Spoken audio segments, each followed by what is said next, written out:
Right, in this video, I'm hopefully going to be giving you 10 tips to get you through the first Descendant.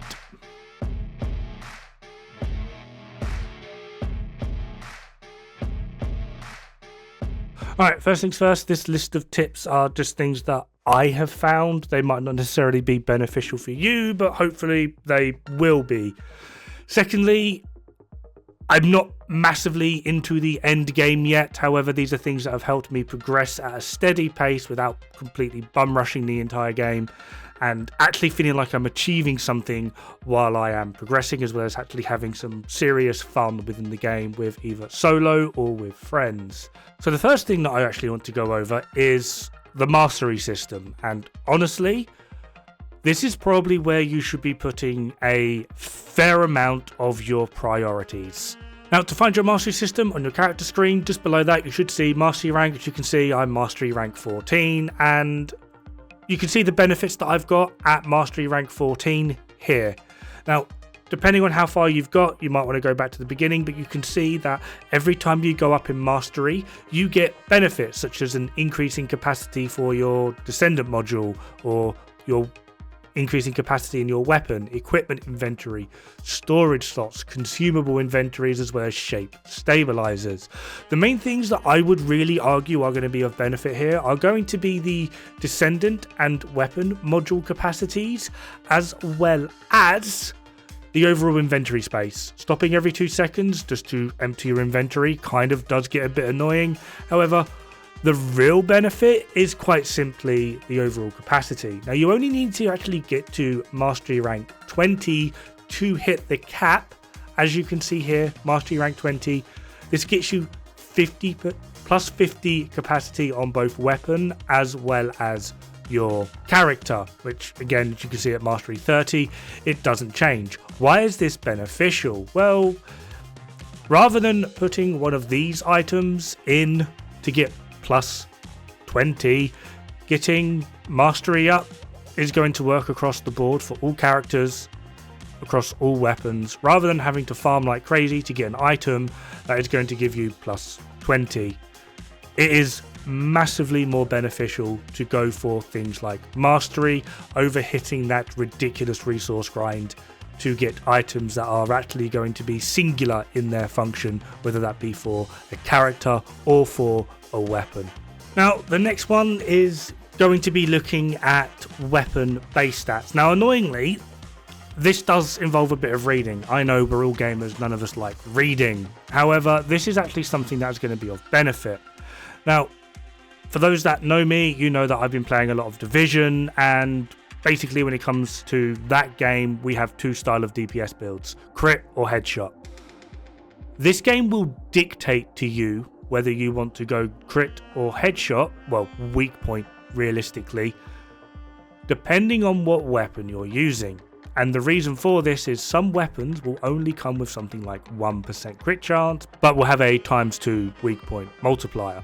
So yeah, you're going to want to go weak point. Now, the reason this is potentially going to be a problem for some players is what you might not understand is that plus 30, 40, 50, 60% critical hit chance multiplier through use of a card or mod that you've put on your weapon is going to be directly influenced by that weapon's base.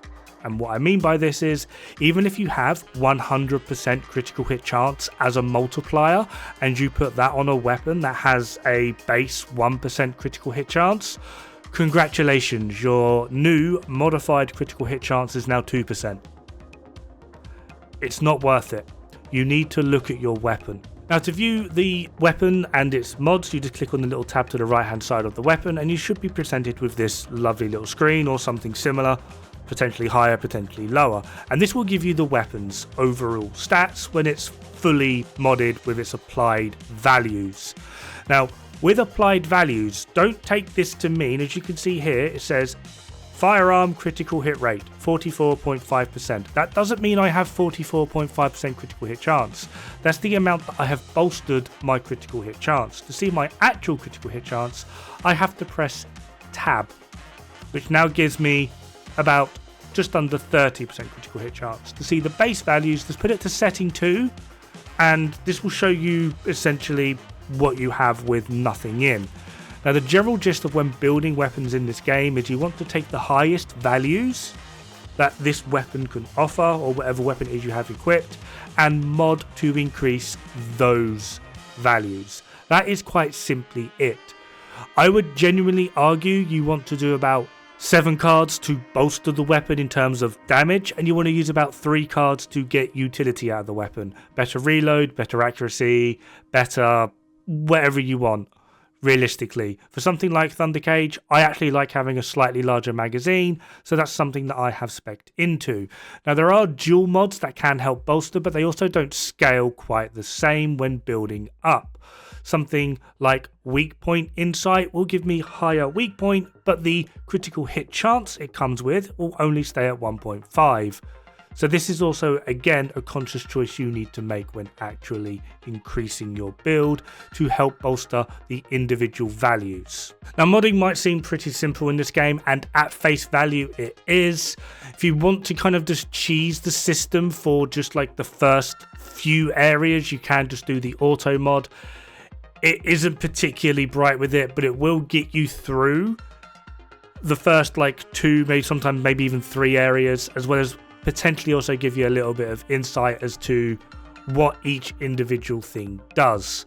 Now, when it comes to the later game, modding is going to become more complex, and it also is going to be very dependent on what it is you personally are wanting out of XYZ weapon.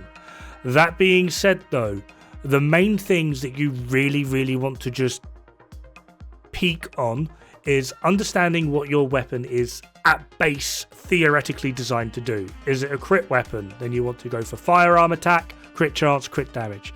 Is it a weak point weapon? Then you want to go for firearm attack, accuracy, and weak point damage. That's basically it, essentially. Reload is going to be very helpful for both, as well as upping the capacity for the overall magazine is going to be pretty damn handy. When it comes to utilizing weapons that use either impact, special, or the high power rounds, these are actually kind of going to be leaning a little bit more towards utility. Impact, you can go more straight DPS. However, when it comes to special rounds, these are also few and far between. Obviously, the higher power rounds are obviously going to be quite minimal as well. So opting in for a good chunk of utility to at least get more rounds out of these 2 types is a very prominent way to go. Now, when it comes to modding your characters, this is actually something where you also kind of need to pay attention to as well, which also then leads into character base. Every character obviously has base values, typically represented in maximum shield, maximum health, maximum defense, maximum MP, and then the shield recovery out of combat. These values are very much like the weapons. You want to build to bolster the highest values. Now, pretty much all of the characters are going to have higher health and higher defense than they have shields. Sometimes the health and defense does fluctuate between being what one is higher. So typically for survivability, health and defense are the better stats to go for. Obviously, we have the components that can help bolster or just generally benefit health, shield, or defense. However, the thing to keep in mind is when modding these, health and defense is generally the better way to go. The main reason being is shield regens over time out of combat. Health doesn't. Health requires a pickup. So obviously having some shield, if your character allows, Glaymane, is going to obviously be of benefit. But for early game, especially when you're still building up resources, health and defense is going to be the better option. This also then leads into mod scaling. Now I'm going to try and explain this in the simplest way possible, but say you have a character that's 100 health, 150 defense, and then 50 shield. You have 3 mods. Each one will give 100% to health, death, and then shield. What one should you prioritize? Now, realistically, the simple answer to this is to understand how these mods are going to be interacting with these stats, and it is quite simply, they're going to be multiplicative with the base value. Now, to put this simply, that 100 health is now going to become 200 health, that 150 defense is now 300 defense, and that 50 shield is now 100 shield. Now obviously the shield regen is going to have a part in this, but typically when you're straight up and having a fight with no way to actively regen your shield, health and defense is mostly going to be where it's at for the vast majority of characters. My next point is resource management. Now this is actually pretty easy, and honestly this is entirely up to you. There's no tip or trick about it. However, if I could give a few pieces of advice, it is quite simple. Before leaving an area, let's just go with Kingston. Okay, you're brand new to the game, you've just finished Kingston. Before moving to the next area, obviously get as high a gear as you want, do the Colossi after Kingston, go back to Kingston afterwards, run around like a lunatic, grab all the resources you can find, do as many of the events around there that you can find. If anything, do all of the missions again, try and get as much material as possible. Yes, this is going to be dull, this is going to be boring, however, you potentially will be getting more resources that are going to help you on down the line. The last thing you really want to do is get mid to late game and realize that that one thing that you really want to craft requires 2 more resources from an area that you were doing 10 hours ago. Now, the game could actually be a little bit better with this, because so far I'm at like 37 resources, different types of resources, and counting. It's actually ridiculous how many types of resources there are in this game, and some of them have ridiculous drop rates, as well as you have to farm X resource to do a stupid thing with to get a chance at farming Y resource, and you need an exorbitant amount of Y resource. It really is quite painful. It's the one thing about this game what I actively dislike at this point. It's just the amount of resources that you require in this game. So if anything, I would say just before moving from A to B, do A twice, and then when you go from do B before moving to C, do B twice. Do everything. Find all the little teleports, do all the little outposts, do as much as possible. Do a few runs of the special mission as well as the intercept missions, just to get as much as possible. Trust me, you might hate it, but you'll thank me for it later. Now, on the complete flip side to this, one thing I would recommend that everyone does is quite simple. Always crafting. Now, it's up to you on what you want to craft, but the 3 things I'd recommend are the 3 things you can see on screen here: Precision Phase Exchanger, Fine Adjustment, and then Precision Iron Accelerator. These are things that throughout early, mid, and late game you will need an exorbitant amount of, and the materials to craft these are pretty easy to come by. You get most of them just by deconstructing unused or unwanted weapons. Now, what these actually allow you to do is essentially level up your weapons, change over your weapons stats, as well as increase the overall performance of a lot of your gear. These are going to be very, very beneficial, and once you start getting the rolls you want and wanting to keep, they get very, very expensive. Just keep on top of them for now, keep crafting, keep running around with your resource management, and you'll get more than enough to actively be able to basically continuously craft these without a care in the world. Right, now on to a slightly bigger topic: weapons and progression. When it comes to the weapons themselves, obviously everyone's going to have their favourites. I'm not going to tell you or dictate to you what you should or shouldn't be running. However, when it comes to progression, ideally you want to be swapping them out as little as possible. The reason for this is quite simply proficiency. The reason we care about proficiency is the higher that gets, the less we have to worry about that weapon. Realistically, you kind of want to go with weapons you hate first, simply because once you've got that thing to level 40 in proficiency, you never have to touch it again. And the reason for this is once you've got it to level 40, you've gotten all the mastery you can get out of that weapon to increase your mastery rank, which again leads back to point number 1 of how to increase your mastery and why that is the most beneficial. Now, when it comes to weapons you do like, it is always worthwhile having a spare stock of weapons that are of the highest level that you are currently able to achieve, simply just because we are able to copy that level onto a weapon that you really, really like. A weapon that I'm really liking at the moment is Thunder Cage. So regardless of what level or area I'm playing at the moment, my max level is like 86 or 84 or something. So I have a stock of weapons that are level 84 because they are going to be the most beneficial weapons I have at my level, as well as when I have the materials, which I already do because resource management. When it came to me getting my Thunder Cage to level 84, I did it without a second thought. It was easy and I got there straight away. So that when I do go into the harder content and I'm more worried about grinding for materials than I am proficiency,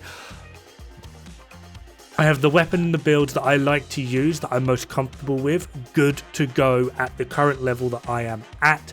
And this allows me to progress as well as grind just a little bit more efficiently. Now for my penultimate point, and this is one that a lot of people potentially won't like, especially if you are a little bit more of a free builder or have moved over to the first Descendant from my main game, The Division 2. I'm going to use Bunny here as an example. Can you make Bunny tankier than her base stats would typically allow? Yes. Can you make Bunny a tank? No. Why? Because her toolkit and her base stats simply do not allow it. Each character is going to have like a class specific role. Ajax, a tank. Viessa, single to small group DPS as well as a little bit of CC. Bunny, low level to mid grade, ad clear. Freyna, low level DPS and debuffs. The list goes on of what it is they are specifically able to actively do. So annoyingly, what this does mean, especially when you get into the late game, each character is going to have, normally in games like this, they have 1 or 2 builds that are good, like actively what you would want to try and build for. Sometimes, if you're lucky, they have 3. There will be like 4 to 5 builds of which you would consider okay, that get the job done, a little bit of fun. Everything else is basically a meme or a trash build. That's just how games like this work. Can they be usable through general play? Yes. If you're wanting to do the hard grinds though, it is literally going to be a case of meta or GTFO. Welcome to card-based systems. Warframe has it. Most ARPGs of this style have it. Diablo, Path of Exile, etc, etc. Most games along this style of play, with every class, they'll have 1 or 2 builds that are considered worth it. Sorry to tell you. Now this actually also leads on to my last point, which a lot of people are going to get really grumpy with me about. Now my last point is pretty damn simple. Bunny is nowhere near as good as a lot of people think or are saying. Now, I'm not trying to tell you don't play Bunny. I am not trying to tell you Bunny is bad. Bunny is very good at what she is designed to do, which is basically clear the trash mobs. She is excellent at it. She's the best in the game at it.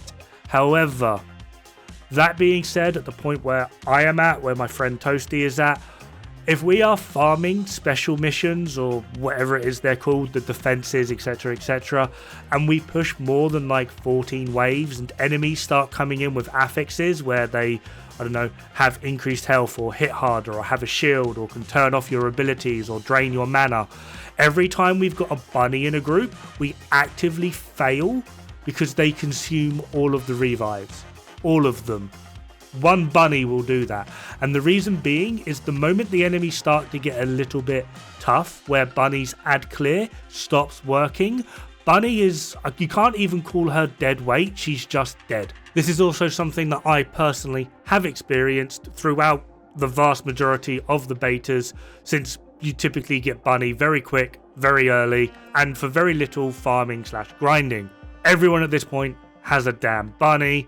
And honestly, trying to push any level of content with Bunny has been nothing short of a damn chore.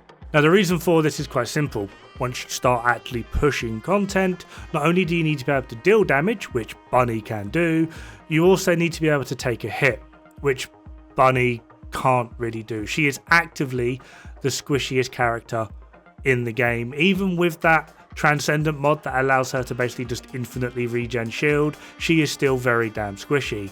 Bunny players also seemingly have a lovely uncanny ability to run headlong into explosive barrels which are dotted around the map. As soon as Bunny is in range with her electric AoE thing, it will detonate, it will hit you, and more often than not it will kill you. And now a player needs to sacrifice themselves to go pick you up or leave you there to consume a revive in the first place. Again, not trying to turn people off Bunny, but I'm already seeing it and hearing it, and it's bothering me no end. The Bunny love. I get it. I really do actually get it, if you know what I'm hinting at. However, there are other characters, and considering like the class specifics we've spoken about for a lot of content, there are genuinely better options to go into. I'm aware not everyone probably has all of these options available to them. I certainly don't, but yeah. Anyway, that is going to be 10 tips for getting you through in the first Descendant. Hopefully it helps you out. In the meantime, have fun, good luck, don't die. It's bad for the health.